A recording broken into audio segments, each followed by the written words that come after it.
Egypt, 1300 BCE.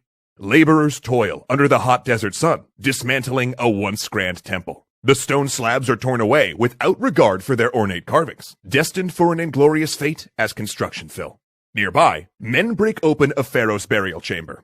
And these men are no mere grave robbers, but rather priests and viziers. Their mission? To scratch out all mentions of a certain name. Akhenaton, once pharaoh of all Egypt and the voice of a god. But what crime, what blasphemy had he committed that would make his own subjects try to erase him from history?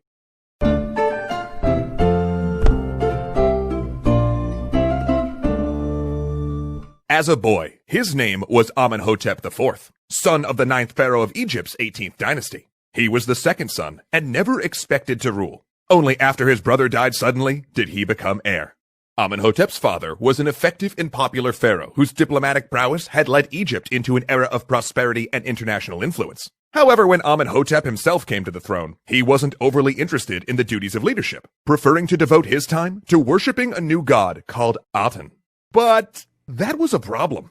You see, most of Egypt saw Amun, the patron god of Thebes, as their central deity. Not to mention it was the rulers of Thebes who had expelled the foreign kings that had governed Egypt for centuries. It was the rulers of Thebes who had founded the dynasty to which Amenhotep belonged. And it was the rulers of Thebes who had established what we now call Egypt's new kingdom. And they did all of that under the patronage and banner of the god Amun, savior of Egypt. Aten, on the other hand, initially started as an aspect of Ra, the sun god. Rather than a physical form like most Egyptian gods, Aten took the aspect of a solar disk. And while his cult was worshipped, he did not hold the same reverence as Amun did. But, for whatever reason, Amenhotep gave his devotion to Aten above all others.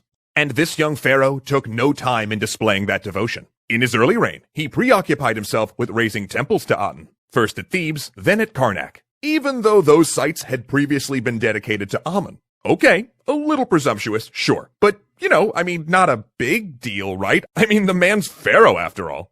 But then, in the 5th year of his reign, things started to change. Amenhotep officially changed his name to Akhenaton, and a month later proclaimed his intentions to build a new capital city named Amarna, dedicated to Aten. And 4 years of furious construction later, Akhenaten moved his family and court into his still incomplete city. This move wasn't just motivated by religious zeal, however. Egypt was a large country with multiple power centers. Thebes in the south was the seat of religious power, and Memphis in the north, the cultural center.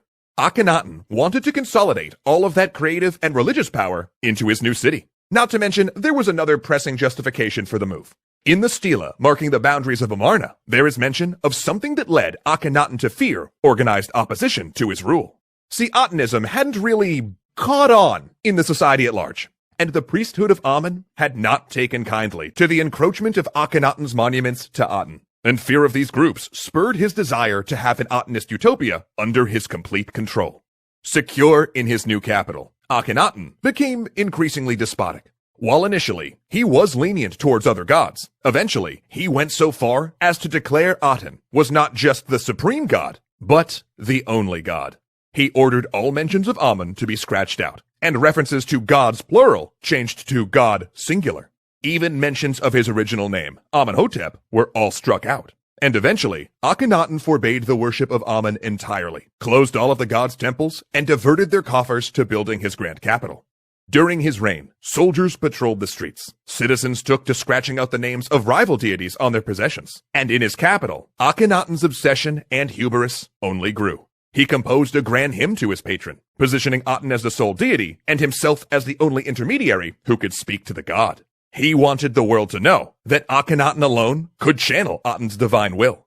Along with this religious oppression came a bizarre new style of art. Traditionally, the pharaoh had always been shown in a compact, rigid style. But statues of Akhenaten, however, show highly exaggerated features. His head and neck are elongated, with prominent chin and sloping nose and forehead. His body is depicted with wider hips, a more pronounced chest, and a noticeable paunch. Alongside these personal reliefs were also domestic scenes with his wife Queen Nefertiti and their 6 daughters. These depict the pharaoh and his family in quaint scenes, often showing motion and activity, whereas Egyptian art up to that point had mostly consisted of motionless characters in strict poses. And of course, the sun disk of Aten was also prominently featured in this new style. Now, the reasons for this radical artistic change remain unknown, But this shift seems to have been commissioned by Akhenaten himself. Perhaps this style reflected his attempt to wrest political control from the priesthood, or portray his view of himself as different from other people. Maybe he wanted to show the human body as imperfect in comparison to the glory of Aten? Or perhaps the relatable scenes of his family were meant to rally public support. But whatever the reason...